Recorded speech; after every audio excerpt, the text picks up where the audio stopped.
पापी स्त्री, तेरे गंदे कर्मों की वजह से मैं तेरे घर से जा रही हूँ।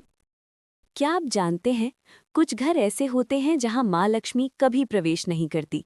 हाँ, कुछ छोटी छोटी गलतियां ऐसी होती हैं जो लक्ष्मी जी को घर से दूर कर देती हैं। और जब वो घर छोड़ देती हैं तो वहां बसता है दुख, दर्द और दरिद्रता का साया। आज हम जानेंगे वो कौन से काम हैं जो माँ लक्ष्मी को नाराज कर देते हैं और कैसे एक स्त्री के कर्म तय करते हैं कि घर में सुख रहेगा या गरीबी। बहुत ही पुराने समय की बात है। एक छोटे से गांव में कुछ ही घर थे। चारों ओर खेत, कच्ची गलियां और मिट्टी की महक। गांव के बीचों बीच घर था सेठ रामदयाल का। रामदयाल कोई बहुत बड़ा जमींदार नहीं था, लेकिन मेहनती और ईमानदार आदमी था। गांव में सब उसे इज्जत से सेठ जी कहते थे। उसका अनाज का छोटा सा व्यापार था जो धीरे धीरे चल निकला था। सुबह सूरज निकलते ही वो काम पर निकल पड़ता और शाम को थककर घर लौटता तो उसकी पत्नी सुशीलाबाई उसे दरवाजे पर मुस्कान के साथ स्वागत करती। सुशीलाबाई बहुत ही शांत और संयमी स्त्री थी। चेहरे पर हमेशा सादगी झलकती थी। माथे पर छोटी सी बिंदी, साड़ी का पल्ला सिर पर। वो मानती थी कि घर की असली शोभा उसके सोने चांदी से नहीं, बल्कि सफाई और सच्चे मन से होती है। हर सुबह सूरज से पहले उठकर वो आंगन बुहारती, तुलसी पर जल चढ़ाती और फिर चूल्हे में फैला दिया जलाती। उसकी यही दिनचर्या थी। सादगी में भक्ति, भक्ति में अनुशासन। गांव की औरतें अक्सर कहती, सेठानी के घर में तो महालक्ष्मी खुद रहती हैं। रामदयाल और सुशीलाबाई का एक ही बेटा था, अर्जुन। अभी बस 20 साल का नौजवान, लेकिन संस्कारों में पला बढ़ा। अर्जुन दिन भर पिता के काम में हाथ बटाता और रात को माँ के पास बैठकर उनकी बातें सुनता। वो माँ से कहता, अम्मा, जब आप तुलसी के पास दिया जलाती हैं ना, लगता है घर में सचमुच देवी उतर आई हैं। सुशीलाबाई मुस्कुरा देती और कहती, बेटा, देवी तो हर उस घर में रहती हैं जहाँ सफाई और श्रद्धा होती है, बस उन्हें मानने वाला दिल चाहिए। समय बीतता गया, घर में सब ठीक चल रहा था, लेकिन किस्मत के खेल अजीब होते हैं। एक दिन सुशीलाबाई को हल्का सा बुखार आया। उन्होंने सोचा 2 दिन में उतर जाएगा, लेकिन वो बुखार दिन ब दिन बढ़ता गया। पहले थकान, फिर कमजोरी और धीरे धीरे हालत ऐसी कि वो रसोई तक नहीं जा पाई। रामदयाल ने गांव के वैद्य को बुलाया। वैद्य जी ने नाड़ी देखी, कुछ जड़ी बूटियां दी, लेकिन असर नहीं हुआ। दिन पर दिन सुशीलाबाई की तबीयत बिगड़ती चली गई। घर का माहौल, जो पहले हंसी और पूजा की ध्वनि से भरा रहता था, अब सन्नाटे से घिरने लगा। रामदयाल अक्सर रात को आंगन में बैठकर सोचता, क्यों अचानक ये सब हो गया? कहीं मेरी कमाई में कोई गलती तो नहीं, या हमने किसी का मन दुखाया हो? वो ऊपर आसमान की तरफ देखता और मन ही मन माँ लक्ष्मी से कहता, माँ, जो भी भूल हुई हो क्षमा करना। लेकिन जवाब में बस हवा की धीमी सरसराहट सुनाई देती। अर्जुन हर पल माँ के पास रहता, उनके लिए काढ़ा बनाता, सिर दबाता और धीरे धीरे ये समझने लगा कि घर की नींव माँ ही होती है। सुशीलाबाई के बीमार पड़ते ही घर का सारा क्रम बदल गया था। जो रसोई हमेशा चमकती थी, अब वैसी नहीं रही। सफाई में ढिलाई आने लगी। पूजा भी कभी होती, कभी नहीं। धीरे धीरे वो पवित्रता जो घर की पहचान थी, जैसे फीकी पड़ गई।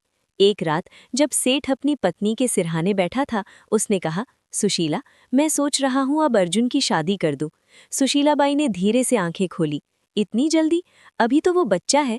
रामदयाल ने कहा, अब वो बच्चा नहीं रहा, घर को संभालने वाला समय आ गया है, और मैं चाहता हूँ कि जब तक तुम हो, नई बहू को अपने हाथों से देख लो। ये कहते कहते उसकी आवाज़ भारी हो गई। सुशीलाबाई ने कुछ पल सोचा, फिर बोली, अगर तुम्हें लगता है कि यही सही है तो कर दो। अगले ही दिन उसने तय कर लिया कि वो अपने बेटे के लिए एक सचरित्र और संस्कारी लड़की ढूंढेगा, जो घर को फिर से वैसे ही सजा दे जैसे उसकी पत्नी ने किया था। गांव में खबर फैल गई कि सेठ रामदयाल अपने बेटे अर्जुन के लिए बहू ढूंढ रहे हैं। चौपालों पर बैठे बुजुर्ग हों या कुएं पर बातें करती औरतें, सबके बीच यही बात घूम रही थी। कोई कहता सेठ जी को बड़ी खानदान की बहू चाहिए होगी, तो कोई जवाब देता, नहीं, वो तो सादगी और संस्कारों वाले घर की लड़की ही पसंद करेंगे। धीरे धीरे ये बात पूरे इलाके में फैल गई। हर कोई जानता था कि सेठ रामदयाल अपने बेटे की गृहस्थी बसाने की तैयारी कर रहे हैं। रिश्तों की चर्चा शुरू हुई तो आसपास के गांवों से लोग सुझाव देने आने लगे। हर कोई अपने घर की बेटी की तारीफ करता। सेठ सबकी बातें सुनता, लेकिन हर बार उसके मन में एक ही बात घूमती, सौंदर्य या अमीरी से घर नहीं चलता, घर तो संस्कारों और संयम से बनता है। उसी दौरान उसका पुराना परिचित गोविंद जी मिलने आया। उसने कहा, सेठ जी, मेरे रिश्तेदार के घर एक लड़की है, नाम राधा, सीधी साधी, घर संभालने वाली और बड़ों का आदर करने वाली। मुझे लगता है वो आपके घर के लायक है। सेठ ने कहा, अच्छा, मैं जाकर देख आता हूँ। अगले दिन सुबह वो अकेले ही निकल पड़ा। पहले के जमाने में पिता ही जाकर लड़की देखा करते थे। दोपहर तक सेठ उस गांव पहुंचा जहां राधा का घर था। घर सादा था, आंगन साफ और वातावरण में सादगी थी। राधा के पिता ने आदर से स्वागत किया। बातचीत के दौरान राधा पानी लेकर आई, सिर झुकाए, शांत और संस्कारी। सेठ ने मन ही मन कहा, यही है वो लड़की जिसमें घर बसाने की समझ है। उसी दिन सेठ ने वहीं पर रिश्ता पक्का कर दिया और कहा, अब बस शुभ दिन निकालिए, मैं अपनी बहू जल्द ही घर लाऊंगा। घर लौटकर उसने सुशीलाबाई से कहा, मैंने लड़की देख ली, नाम राधा है, स्वभाव बहुत अच्छा है, सूरत में सादगी है, आंखों में आदर झलकता है। सुशीलाबाई ने शांत स्वर में कहा, अगर तुम्हें मन से ठीक लगी है तो वहीं सही, लड़की वही अच्छी जो घर को अपनाए। सेठ ने सिर हिलाया, मन को सुकून मिला है, लगता है अब घर फिर से बस जाएगा। कुछ ही दिनों में रिश्ता तय हो गया, शुभ मुहूर्त निकला और दोनों घरों में खुशी की लहर दौड़ गई। समय बीता और शादी का दिन आ गया। सादगी से मगर पूरे रीति रिवाजों के साथ विवाह हुआ। राधा अब सेठ रामदयाल के घर की बहू बन चुकी थी। शादी को कुछ हफ्ते बीत चुके थे, घर में नई रौनक थी, सब कुछ जैसे फिर से जीवंत हो उठा था। राधा सुबह जल्दी उठती, आंगन में जल छिड़कती, तुलसी को प्रणाम करती और रसोई में मां अन्नपूर्णा का भोग तैयार करती। सुशीलाबाई के चेहरे पर सुकून था। उन्हें लगता था जैसे घर में मां लक्ष्मी खुद आकर बस गई हों। लेकिन जैसे जैसे दिन बीते, राधा की आदतें बदलने लगी। वो अब सुबह देर तक सोने लगी और कुछ ही दिनों में आंगन की सफाई का समय बदल गया। पहले सूर्योदय से पहले झाड़ू की आवाज आती थी, अब सूरज ऊंचा चढ़ाता था तब भी आंगन में बिखरे पत्ते वैसे ही पड़े रहते। एक सुबह सुशीलाबाई तुलसी पर जल चढ़ाने निकली तो देखा कि झाड़ू कोने में पड़ी है और राधा अभी तक नहीं उठी। वो कमरे में गई और धीरे से बोली, बेटी, अब तो सूरज आंगन तक आ गया, उठ जा, घर की रौनक सुबह की सफाई से शुरू होती है। राधा ने हल्की मुस्कान दी, मां जी, आज बहुत नींद आ रही थी, बस थोड़ा और सोने दीजिए। सुशीलाबाई ने कहा, बेटा, देर से सोने से मन में सुस्ती आती है और जब मन सुस्त हो जाए तो लक्ष्मी जी भी घर का रास्ता भूल जाती हैं। सुबह की हवा और सूरज की किरणें घर की बरकत होती हैं, इन्हें यूं मत खो। राधा ने हल्की मुस्कान दी, मां जी, मैं कल से ध्यान रखूंगी। लेकिन अगले दिन वही हुआ। सूरज निकला, आंगन में सन्नाटा रहा और तुलसी की मिट्टी सूखी पड़ी थी। कुछ दिनों बाद एक और बात हुई।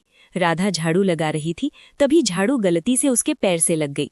सुशीलाबाई ने देखते ही आवाज लगाई, राधा बेटी, झाड़ू को पैर मत लगाना, ये माँ लक्ष्मी का प्रतीक होती है। राधा ने हंसते हुए कहा, अरे मां जी, ये तो बस झाड़ू है, गलती से लग गया, अब इसमें क्या अपशकुन। सुशीलाबाई ने झाड़ू उठाकर दीवार के पास रखते हुए बोला, बेटी, यही तो गलती है। जब इंसान छोटी बातों को हल्के में लेता है तब बड़ी बरकतें उससे रूठ जाती हैं। झाड़ू सिर्फ सफाई का औजार नहीं, ये माँ लक्ष्मी का आशीर्वाद है जो गंदगी दूर करती हैं। राधा ने हल्के स्वर में कहा, मां जी, आप भी हर चीज को पूजा बना देती हैं। सुशीलाबाई मुस्कुराई, मगर आंखों में चिंता उतर आई। धीरे धीरे राधा का ध्यान घर की सफाई और रसोई से हटने लगा। एक रात वो खाना बनाकर थक गई और जूठे बर्तन चूल्हे के पास ही छोड़कर सोने चली गई। आधी रात को जब सुशीलाबाई पानी पीने उठी तो देखा कि रसोई में जूठे बर्तनों का ढेर लगा है। सुबह उन्होंने राधा से कहा, बेटी, रसोई माँ अन्नपूर्णा का घर है, वहाँ गंदगी छोड़ना ठीक नहीं, रात की गंदगी से नकारात्मकता पनपती है। राधा ने कहा, मां जी, आप तो बस चिंता करती रहती हैं, मैं साफ कर दूंगी ना अभी। सुशीलाबाई ने गहरी सांस लेकर कहा, बेटा, जो काम शाम का हो उसे सुबह तक टालना बरकत को टालना है। साफ रसोई से ही सुख का आरंभ होता है। राधा ने कुछ नहीं कहा, पर उसके चेहरे पर थकान और अनिच्छा साफ झलक रही थी। शाम का समय था, सूरज ढल चुका था और घर में दिया जलाने का वक्त था। तभी राधा ने झाड़ू उठाई और आंगन में झाड़ू मारी। बुहारने लगी। सुशीलाबाई ने तुरंत आवाज लगाई, राधा, शाम को झाड़ू नहीं लगाते बेटा, इस वक्त माँ लक्ष्मी घर में प्रवेश करती हैं। राधा ने बिना रुके कहा, मां जी, जब दिन में वक्त नहीं मिलता तो शाम को ही सफाई करनी पड़ती है, इससे क्या फर्क पड़ता है। सुशीलाबाई दरवाजे पर खड़ी होकर बोली, फर्क पड़ता है बेटी, शाम को झाड़ू लगाने से लक्ष्मी जी का आशीर्वाद बाहर निकल जाता है। बरकत सिर्फ कमाई से नहीं आती, आदतों से आती है। राधा ने झाड़ू एक ओर रख दी और बोली, मां जी, मैं आपकी इज्जत करती हूँ, पर अब जमाना बदल गया है, लोग ये सब बातें नहीं मानते। सुशीलाबाई ने शांत स्वर में कहा, बेटी, जमाना बदल सकता है, लेकिन घर के नियम नहीं। जो परंपरा से जुड़ा रहे वही स्थिर रहता है। कुछ दिन बाद एक और घटना हुई। राधा ने खाना खत्म होने के बाद झूठे बर्तन चूल्हे के ऊपर रख दिए।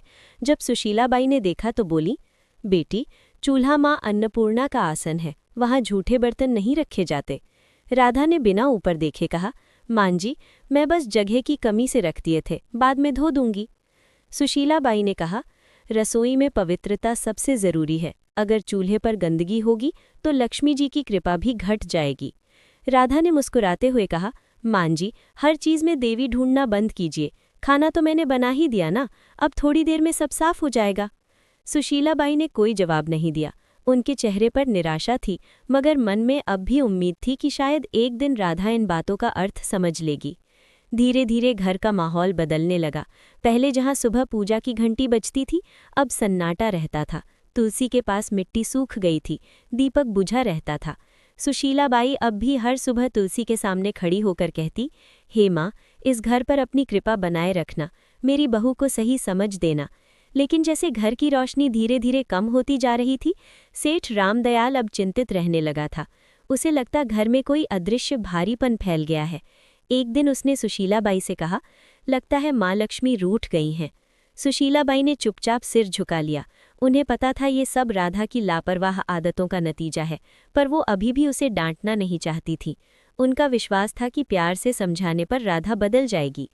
समय बीतता गया और घर की रौनक धीरे धीरे जैसे मिट्टी में मिलने लगी। पहले जहां सुबह तुलसी के पास दिया जलता था, अब वहां धूल जमने लगी थी। राधा अब ज्यादातर उदास या व्यस्त रहती। सफाई आधी अधूरी, पूजा कभी कभी, और घर में अब वो अपनापन नहीं था जो पहले हर कोने में झलकता था। सेठ रामदयाल ने सबसे पहले बदलाव अपने व्यापार में महसूस किया। पहले जो सौदे फायदेमंद रहते, अब घाटे में जाने लगे। गोदाम में अनाज में कीड़े लग गए, कुछ सौदे अटक गए और पुराने ग्राहक धीरे धीरे दूर होने लगे। सेठ कई रातें जागकर हिसाब किताब देखता, मगर समझ नहीं पाता कि गलती कहाँ हो रही है। एक शाम उसने सुशीलाबाई से कहा, सुशीला, अजीब बात है, अब काम में मन नहीं लगता, जैसे बरकत कहीं गुम हो गई हो। सुशीलाबाई ने धीमे स्वर में कहा, बरकत तब गुम होती है जब घर की पवित्रता कम होने लगे। माँ लक्ष्मी वहाँ नहीं टिकती जहाँ गंदगी और लापरवाही घर कर जाए। सेठ ने गहरी सांस ली। तू कहना चाहती है कि? वो आगे नहीं बोला, लेकिन दोनों की नज़रें एक ही दिशा में उठी, राधा की ओर। राधा भी ये सब देखती थी, पर उसे लगता कि ये बस समय की मार है। एक दिन जब सेठ गुस्से में बोला, हर काम उल्टा क्यों हो रहा है, तो राधा ने कहा, पिताजी, ये सब अंधविश्वास है। व्यापार में उतार चढ़ाव तो होते रहते हैं। सेठ ने आंखें तरेरी। तू नहीं समझेगी बहू, जब घर की औरतें रीति भूल जाती हैं, तब घर की बरकत खुद रास्ता भूल जाती है। उस दिन के बाद से माहौल और भारी हो गया। घर में छोटी मोटी चीज़ें टूटने लगीं, झाड़ू वहीं कोने में पड़ी रहती, रसोई में बर्तन कभी साफ नहीं रहते। सुशीलाबाई अब ज़्यादातर चुप रहने लगी थी। वो हर शाम तुलसी के पास बैठकर मन ही मन कहती, हे माँ, अब कुछ तू ही कर। एक रात तेज हवा चली और आंगन में रखा दीपक बुझ गया। उसी पल गोदाम से खबर आई, सेठ जी, आग लग गई। सेठ दौड़ा, पर बहुत देर हो चुकी थी। गोदाम का आधा अनाज जल चुका था। गांव वाले कहते ऐसा तो पहले कभी नहीं हुआ था। रामदयाल वहीं बैठ गया, माथे पर हाथ रखकर बोला, लगता है माँ लक्ष्मी ने सच में मुंह मोड़ लिया है। घर लौटते समय उसकी आंखों में आंसू थे। उस रात घर में कोई नहीं बोला। सेठ के दिल में पहली बार यह एहसास बैठ गया था, अब अगर कुछ नहीं बदला तो इस घर की खुशियां कभी वापस नहीं आएंगी। सेठ की मेहनत, नाम और इज्जत सब एक साथ डूब गए। घर का माहौल भी अब बदल चुका था। पहले जहां हर सुबह पूजा की घंटी और तुलसी की खुशबू होती थी, अब वहां सन्नाटा था। सेठ रामदयाल दिन रात चिंताओं में डूबा रहता। रात को अक्सर बरामदे में बैठकर बुदबुदाता, माँ लक्ष्मी, कहाँ चली गई तू? एक शाम सेठ घर लौटा, चेहरा गुस्से से लाल था। वो आंगन में बैठ गया और एकदम से बोला, बस अब और नहीं सह सकता मैं ये सब। सुशीलाबाई चौंकी, क्या हुआ जी? सेठ ने जोर से कहा, क्या बताऊं, सब खत्म हो गया। मेहनत, इज्जत, कारोबार सब जलकर राख हो गया, और मैं जानता हूं ये सब किसकी वजह से हुआ है। उसकी नज़र राधा पर टिक गई, जो पास ही खड़ी थी। राधा सकपका गई, धीमे स्वर में बोली, पिताजी, मुझसे क्या गलती हुई है? मैं तो हर दिन अपने काम करती हूँ। सेठ का स्वर भारी और कांपता हुआ था। काम? तूने घर का रूप बदल दिया बहू। न सफाई, न श्रद्धा, न सुबह का दीपक। जब औरत घर की मर्यादा भूल जाए तो लक्ष्मी जी भी उसका साथ छोड़ देती हैं। जिस दिन तू इस घर में आई उसी दिन से बरकत घटने लगी।